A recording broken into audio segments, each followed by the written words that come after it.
Welcome to Pharmacology Insights, where we break down complex pharmacology into simple, easy-to-understand concepts. Imagine this. A seemingly harmless combination of medications creates a ticking time bomb inside your body. This isn't a plot from a medical thriller. It's a real-life risk that pharmacists and doctors face every single day. Medications are designed to heal. But when mixed in the wrong way, they can turn into a recipe for disaster, sometimes with life-threatening consequences. In this video, we'll break down 5 dangerous drug interactions. And these aren't rare, obscure cases. They involve common medications you'll come across in both textbooks and clinical practice. But first, what exactly is a drug interaction? Simply put, it's when one medication changes the way another works. Sometimes, that can be useful. But when it goes wrong, the consequences can be serious. A drug suddenly losing its effectiveness. Unexpected and nasty side effects appear, or worst of all, a toxic reaction that could be fatal. These outcomes can happen because of changes in absorption, metabolism, elimination, or even through direct effects at the receptor level. There are hundreds of possible interactions, but we've chosen the following 5 examples because they're clinically important. They illustrate core pharmacology principles, both pharmacokinetics and pharmacodynamics. And most importantly, they involve very common drugs. Let's break them down, one by one. First up, the classic bleeding duo. Warfarin is a powerful blood thinner. It blocks vitamin K epoxide reductase, preventing activation of clotting factors 2, 7, 9, and 10. So, blood takes longer to clot. Now, add in painkillers like ibuprofen or naproxen. These nonsteroidal anti-inflammatory drugs, or NSAIDs, reversibly block cyclooxygenase enzymes, COX-1 and COX-2, lowering prostaglandin. While that relieves pain, it also strips the stomach lining of its protective mucus and bicarbonate, leaving it vulnerable to acid. Aspirin goes further. Unlike NSAIDs, it acetylates COX-1 and platelets. This blocks platelet thromboxane A2 production for the entire lifespan of a platelet, crippling platelets' ability to form plugs. Combine these effects, and you get the perfect storm. NSAIDs weaken the stomach lining. Aspirin prevents platelets from sealing up small injuries. And warfarin reduces clotting factor production. The result is a dramatically increased risk of severe life-threatening gastrointestinal bleeding. Next, a psychiatric emergency. SSRIs, like fluoxetine, are a go-to for depression. They block the serotonin reuptake transporter, boosting serotonin levels in the synapse, making you feel better. But if you add a monoamine oxidase inhibitor, like phenelzyne, you block serotonin breakdown as well. Suddenly, serotonin skyrockets. This combination triggers serotonin syndrome, a dangerous overstimulation of serotonin receptors in the brain and periphery.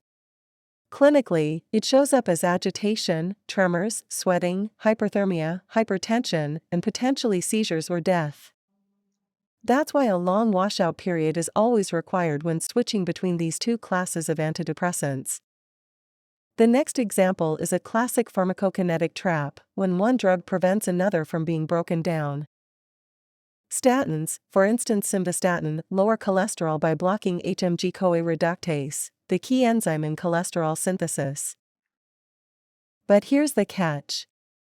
Statins are broken down by a specific enzyme in the liver called CYP3A4. Now imagine taking a drug or even a food that blocks this enzyme, like grapefruit juice or antibiotics like clarithromycin. These compounds block statin breakdown, so statin levels soar. Too much statin causes rhabdomyolysis. This is where your muscle cells literally start to break down, releasing myoglobin, which clogs the kidneys and can lead to acute renal failure. Moving on to the 4th example, digoxin and diuretics. Digoxin is a life-saving drug for heart failure. Normally, the strength of heart contraction depends on how much calcium enters the heart muscle cell. The sodium-potassium ATPase pump keeps sodium levels low inside the cell, which allows another transporter, the sodium-calcium exchanger, to push calcium out of the cell in exchange for sodium coming in.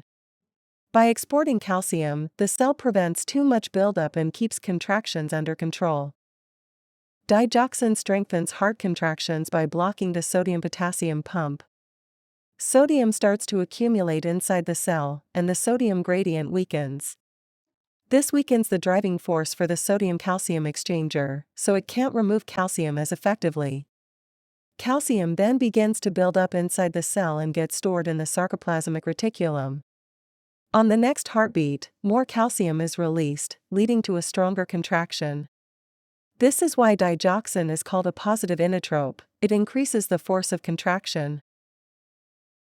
Here's the catch. Digoxin and potassium compete for the same binding site on the sodium-potassium ATPase pump. If potassium is low, there's less competition, so digoxin binds more easily. This amplifies its effects. And this is where drug interactions come in. Loop diuretics, like furosemide, can cause significant potassium loss through the kidneys. The resulting hypokalemia exaggerates digoxin's effects, leading to dangerous irregular heart rhythm or arrhythmias, and even sudden cardiac death.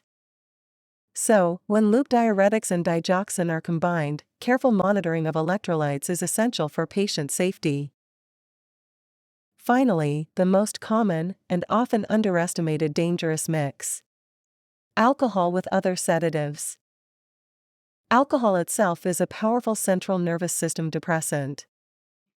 Normally, GABA receptors allow chloride ions to flow in, calming down neurons.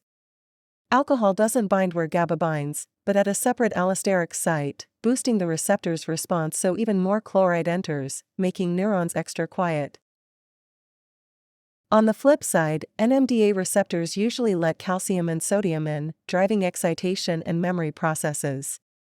Alcohol binds deep within the receptor's channel region, blocking these ions and dampening excitatory signals.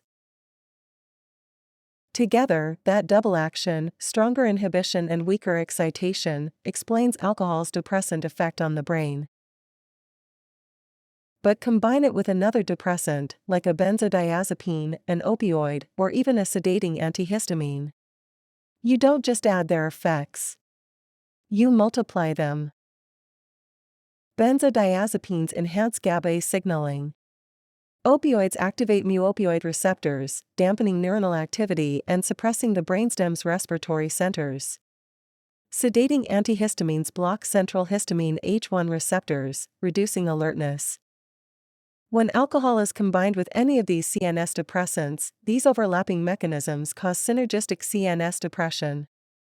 The results could be extreme sedation, slowed reflexes, dangerously slow breathing, coma, or even death from respiratory arrest.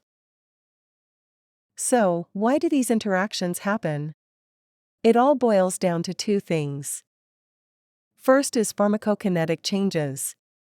One drug changes the absorption, metabolism, or elimination of another. Second is pharmacodynamic overlap. Drugs hitting the same system in additive or opposing ways. The danger isn't just in each drug alone, it's in how their mechanisms converge on the same vulnerable system. And remember, the examples we talked about aren't just theoretical textbook examples. They are real-world risks. By mastering basic pharmacology, you can often predict which combinations might be risky, even before looking them up. Your knowledge might be the only thing standing between a routine prescription and a life-threatening interaction. And that's it for today's pharmacology video. If you enjoyed this video, please give it a thumbs up and subscribe to the channel for more pharmacology content.